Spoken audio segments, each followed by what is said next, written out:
Bom dia com propósito. Porções diárias de sabedoria que vão transformar sua vida.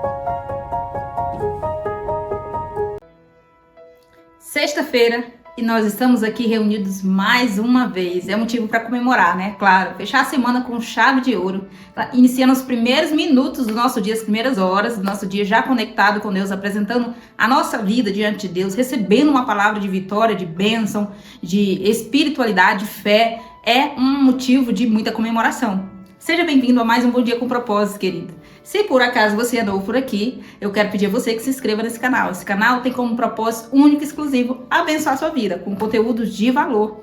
Essa semana nós estamos falando aqui nos nossos encontros do Bom Dia com Propósito sobre erros, sobre falhas, sobre defeitos que nós temos e que precisamos reconhecê-los para vencê-los. Algumas vezes somos vencidos pelos nossos deslizes, pelas nossas fragilidades. Aquilo que também podemos chamar de natureza adâmica. Desde a queda do homem no jardim, nós enfrentamos esse desafio diário de matar o nosso eu interior que muitas vezes quer ressuscitar. E esse eu é o nosso velho eu. Porque o nosso novo eu, ressuscitado em Cristo, vivo em Cristo, esse precisa estar vivo sempre. Esse precisa estar abraçado com Cristo, pedindo sempre o socorro, a ajuda e o favor dele. Querido, como prometido, hoje nós vamos falar sobre como vencer um problema que tem me vencido. Como vencer um vício, um hábito, uma prática que eu tenho sempre escorregado ali naquele ponto. Seja essa prática qual for. Seja um deslize na língua, né? Porque eu ando falando demais, que eu ando fofocando, que eu ando mentindo. Seja um deslize de alguma prática pecaminosa mesmo, que tenha afetado terceiros. E eu já pedi perdão várias vezes, já me justifiquei, já estou perdendo a credibilidade, continuo falhando nesse ponto. Seja algo muito, muito íntimo que só Deus conhece, mas que sempre que eu peco naquele ponto, que eu erro naquele ponto, que eu me descuido e caio, eu percebo o quanto que eu desagrado a Deus. Então, como que eu venço isso, galera? Eu vou te dar hoje um remédio com base na sabedoria milenar. Abra comigo, se você puder, nesse momento, no livro de Provérbios. Provérbios, que como eu falei essa semana, é o livro do tapa na cara. Desculpa a linguagem, mas é porque eu vi um meme esse dia e fez muito sentido. Porque é um livro que está sempre te acordando para a vida. Enxerga suas falhas, apruma o teu caminho, endireitai as vossas veredas, como diz, né? E nós vamos ler aqui no capítulo 28, Provérbios 28, a partir do versículo 13. Vamos ler juntos, se você puder abrir aí, ou na sua Bíblia física ou online, ou me acompanhe que eu vou ler com você. Provérbios 28, 13, que diz: quem esconde os seus pecados não prospera, mas quem os confessa e os abandona encontra misericórdia. Interessante, né? Já já nós vamos ler outros textos do Novo Testamento. Mas eu quero primeiro contextualizar aqui para você uma coisa, quero primeiro explicar para você uma coisa. Esse assunto de confessar o meu erro, confessar o meu pecado, é um assunto pouco falado. Eu penso que é pouco falado no meio cristão, que deveria ser mais falado. Haja visto os benefícios, haja visto tudo que envolve essa questão de confessar, de eu chegar. Mas porque muitas pessoas subentendem-se que o confessar o meu erro, confessar o meu pecado, expressar meu arrependimento é só chegar para Deus em oração e dizer: olha Deus, caí de novo nesse pecado aqui, errei nesse ponto aqui, falei mal da fulana que eu não gosto dela, de novo, Senhor, eu tô mentindo, de novo. Então é só falar com Deus, só chegar diante de Deus e confessar. Querido, quando eu confesso o meu erro para Deus, quando eu assumo a minha fragilidade para Deus, declarando que eu deslizei naquele ponto, eu estou fazendo isso para alcançar o perdão de Deus, o perdão divino. Isso é natural, isso é uma regra bíblica, né? Um princípio que eu me arrependo e me humilho diante de Deus, tudo certo até aí. Mas e quando eu tenho a obrigação de confessar para uma pessoa, um ser humano, e nós vamos já entender quem é essa pessoa.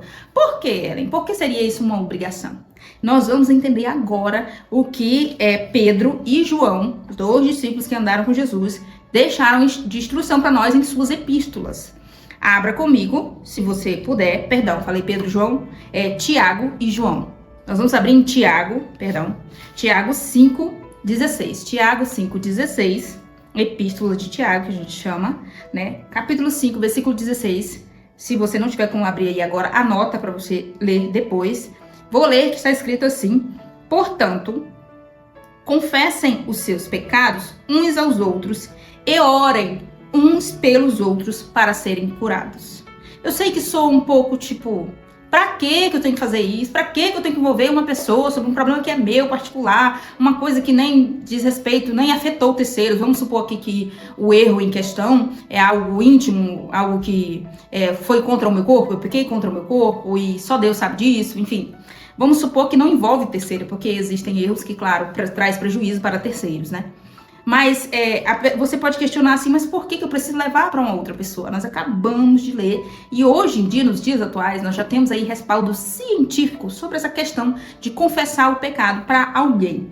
Aqui no texto de Tiago está dizendo: confessai os vossos pecados uns aos outros e orai uns pelos outros para seres curados. Para e pensa comigo. Se eu cometo um erro, se eu cometo um deslize, que foi tudo que nós aprendemos essa semana, inclusive se você caiu aqui de paraquedas, já convido você a assistir todas as lives dessa semana. Nós falamos sobre diferenças entre remorso e arrependimentos, falamos sobre o que fazer depois que eu pecar, né? Falamos lá sobre o passo a passo para não cometer esses erros que prejudicam o meu futuro, tá tudo aqui salvo. Mas o que eu faço, essa questão de confissão, por que eu preciso levar para alguém? Perceba, quando eu erro, quando eu peco, o que acontece aqui é uma ruptura do meu relacionamento com Deus. Certo, Ela, eu já entendi. Então é só eu orar e apresentar diante de Deus e eu me reconecto com Ele, não é assim? Depende. Eu me reconecto com Ele, beleza. Mas quando eu levo para uma pessoa, às vezes aquele problema, aquele erro que tá me afetando de uma certa forma, tá incomodando a minha mente, tá tirando meu sono, tá me trazendo um peso da autoculpa, autopunição, grava essas palavras, autoculpa, quando eu me culpo, autopunição, quando eu vou me punindo, quando eu vou cada vez mais aumentando o meu complexo de, não só de inferioridade, mas outros tipos de complexo, no qual eu vou me sentindo inútil, no qual eu vou me sentindo vulnerável, no qual eu vou me vitimizando, enfim, isso vai trazer um certo desequilíbrio emocional para mim. E quando eu falei da parte científica, porque eu tenho estudado nesse sentido, que é de quê? O próprio Freud, que é conhecido pai da psicanálise, e entre outros psicanalistas também, que ajudaram a desenvolver a teoria psicanalista, eles trazem essa ideia, né, esse pilar, no sentido de que existe uma cura terapêutica através da fala. Quando eu ponho para fora aquilo que está me matando por dentro, aquilo que está corroendo a minha alma, que a gente pode dizer que pode até trazer problemas físicos para mim, que são as chamadas doenças psicossomáticas. Quando eu ponho isso para fora, expressando ou pedindo ajuda para uma pessoa de confiança, gente, aqui já abro um parêntese para ajudar você, para não cair nas ciladas que eu já caí muitas vezes na minha vida, por confundir uma pessoa espiritualizada com uma pessoa religiosa, com uma pessoa espiritualizada. Como assim, Ellen?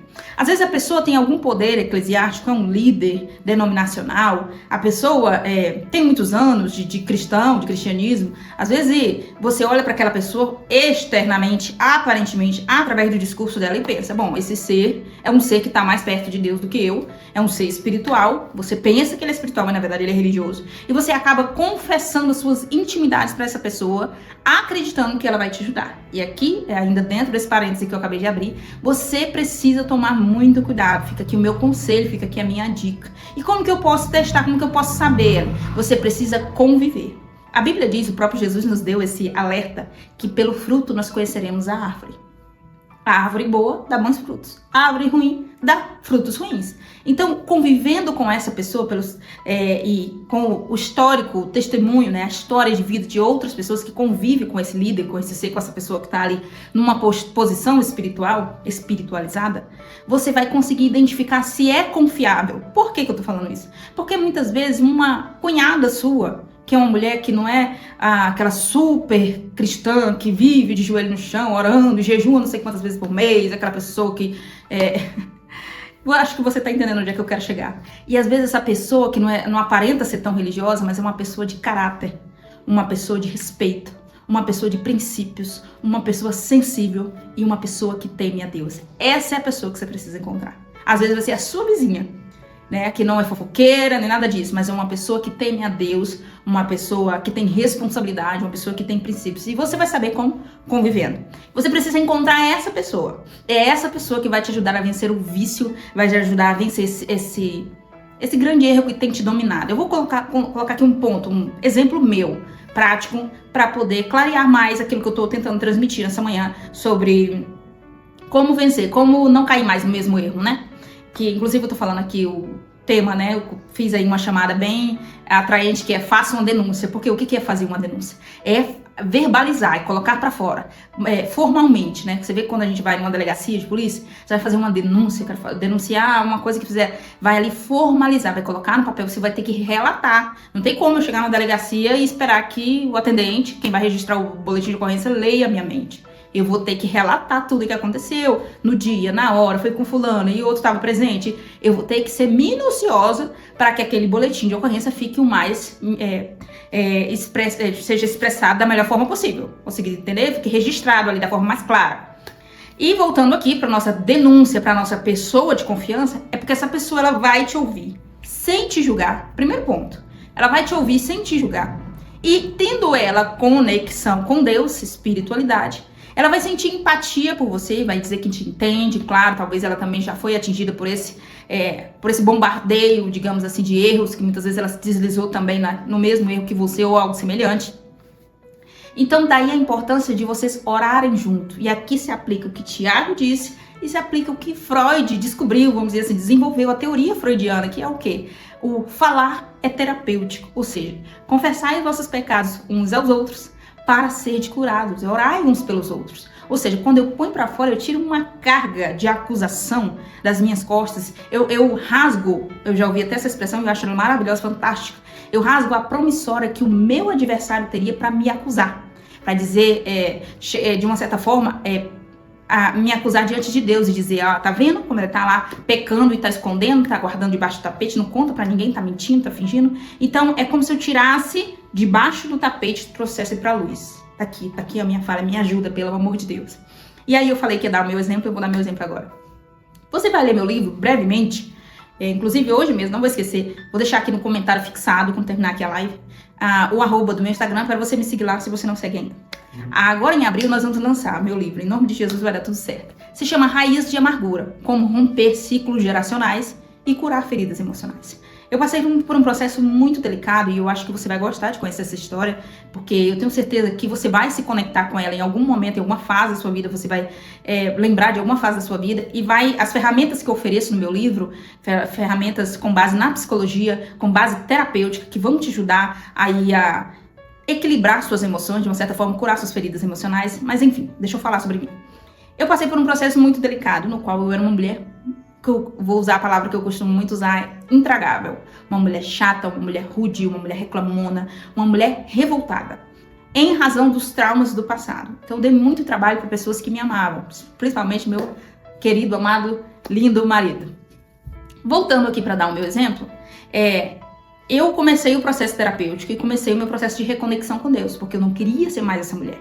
Eu não queria replicar aquilo que a minha mãe fez comigo, né? Aquilo que eu vivi no passado, eu não queria replicar com os meus filhos. Então eu queria romper o ciclo geracional.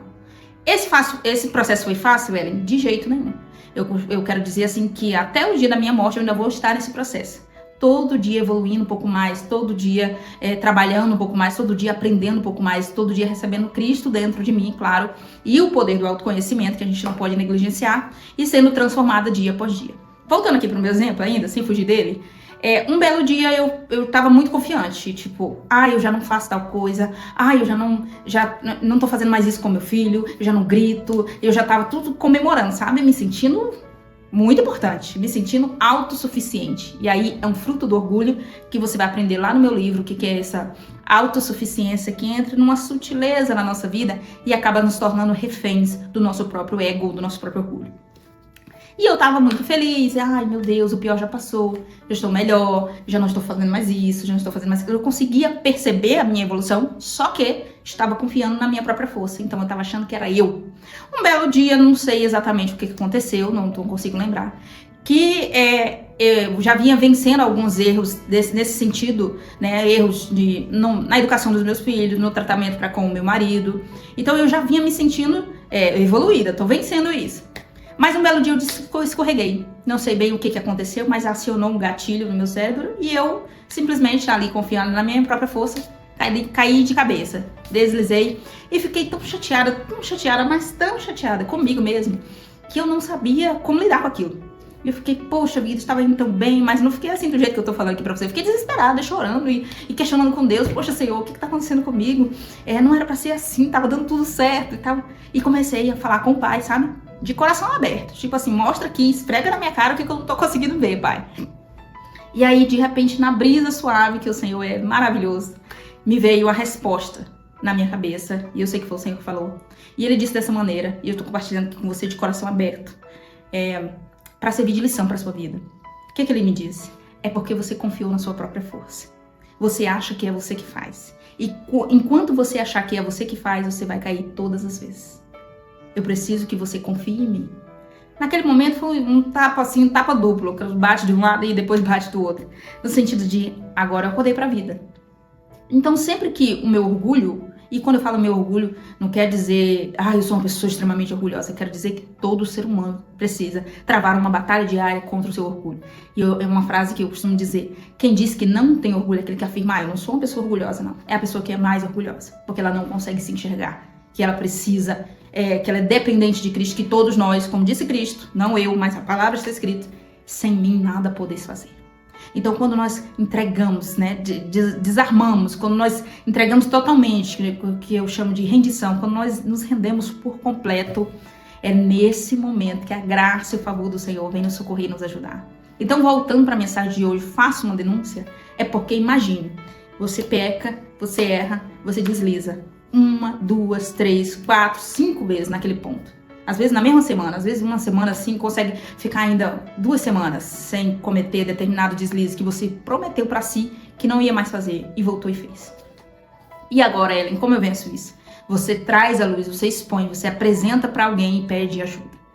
Com humildade, o orgulho é despedaçado na hora. Você tem a humildade de abrir o jogo pra alguém. E precisa assim, aqui, abrir aquele jogo, eu preciso confessar algo que tá me matando aqui. E ora comigo, pelo amor de Deus. Então assim, a humildade, ela despedaça o orgulho, primeiro ponto. E segundo, que você traz à luz aquilo que estava na escuridão, aquele pecado que estava te vencendo. E eu acho que você está conseguindo entender o que eu estou falando.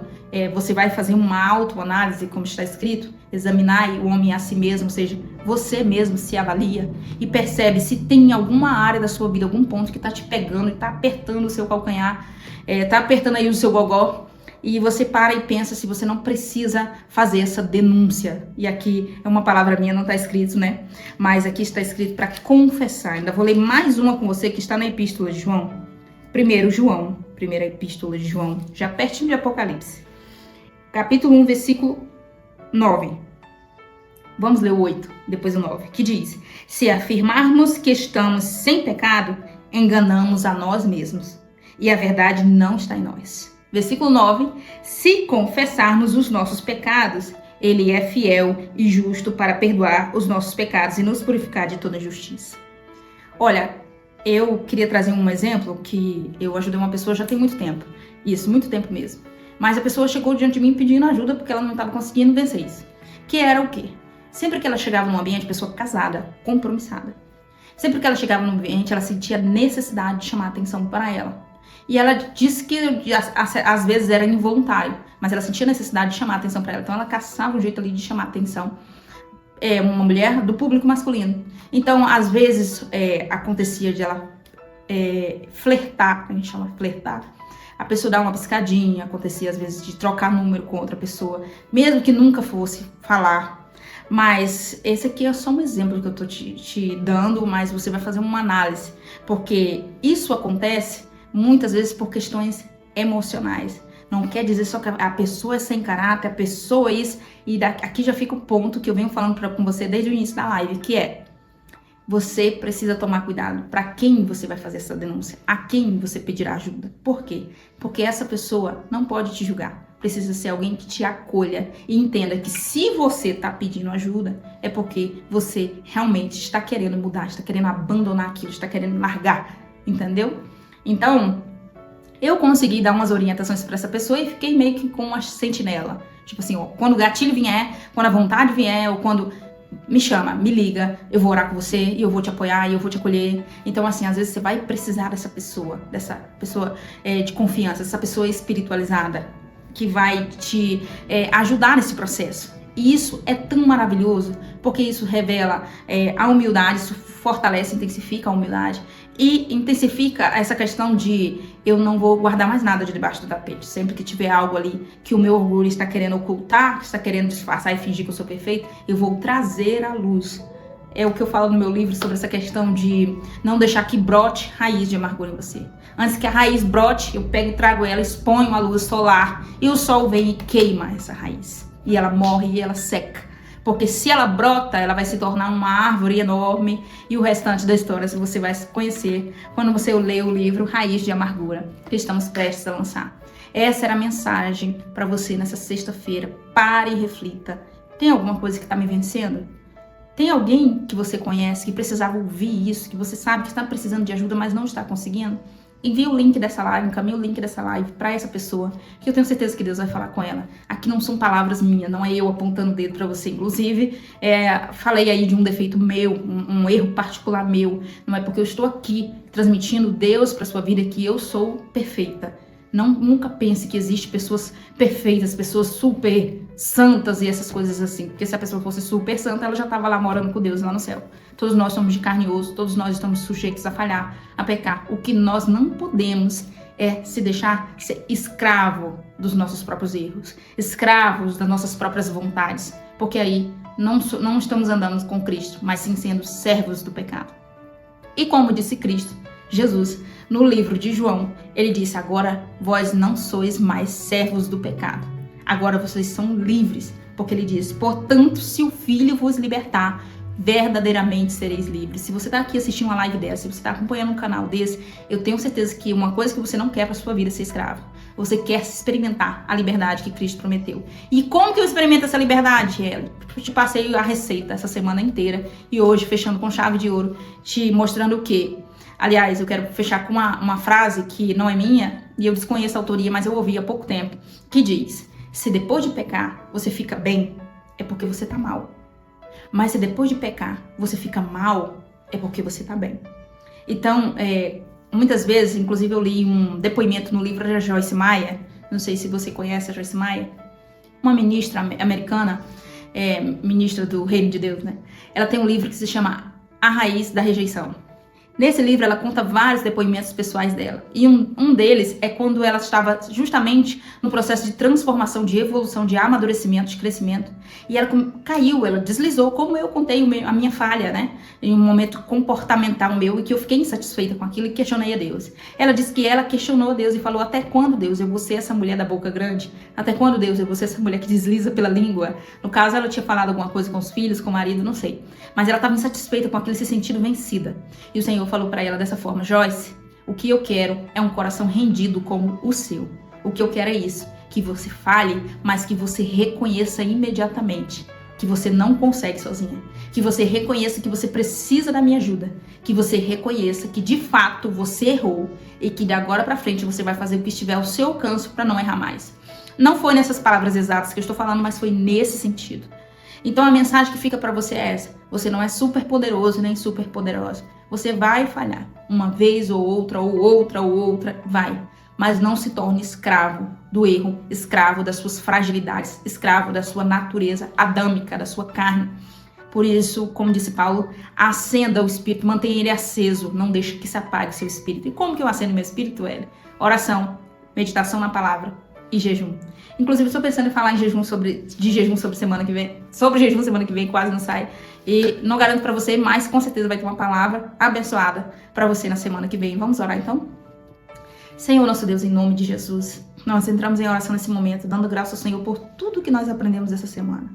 Ó Deus, nesse momento nós te louvamos porque mais um dia o Senhor nos permitiu estar reunidos, ouvindo a Tua palavra, recebendo a correção do Pai. Pai, nos ajuda a ter um caráter semelhante ao Teu, a ter temor no coração, a nos arrepender quando nós falhamos, a não deixar que o pecado, que as fraquezas, que as fragilidades, que as tentações nos escravizem. Eu oro por todos quantos me ouvem, onde essa pessoa estiver, em qualquer horário que ela estiver me ouvindo. Eu oro para que essa pessoa seja alcançada pelo Senhor, seja visitada pelo Espírito Santo de Deus. Só o Espírito Santo de Deus é capaz de convencer o homem do seu pecado, da sua falha. Senhor, nós reconhecemos que sem Ti nada somos e muitas vezes, Senhor, nós falhamos porque confiamos na nossa própria força. Eu peço nesse momento que o Senhor venha moer o nosso orgulho e nos ajude, Senhor, a todos os dias nos alimentar da Tua palavra, ser cheios de humildade, de quebrantamento. Meu Deus, e cada dia mais nós vivermos os Teus princípios de acordo com os Teus preceitos. Ó Pai, nessa hora eu peço que o Senhor visita o nosso coração, tirando toda a turbulência, toda a ansiedade, todo o desespero, toda a angústia, toda a preocupação. Nesse momento que a calmaria, a paz que excede todo entendimento inunda o nosso coração. Ó Pai, nos dá um final de semana abençoado, debaixo da Tua proteção, da Tua bênção, recheado de boas notícias. A nossa vida está nas Tuas mãos e pedimos que seja o nosso condutor, nosso guia. Direciona nossos passos e abençoa para estarmos reunidos mais vezes na semana que vem. Em nome de Jesus. Amém. Você que orou comigo, Deus abençoe a sua vida de uma forma especial. Eu espero você aqui na segunda-feira, às 6h01 da manhã.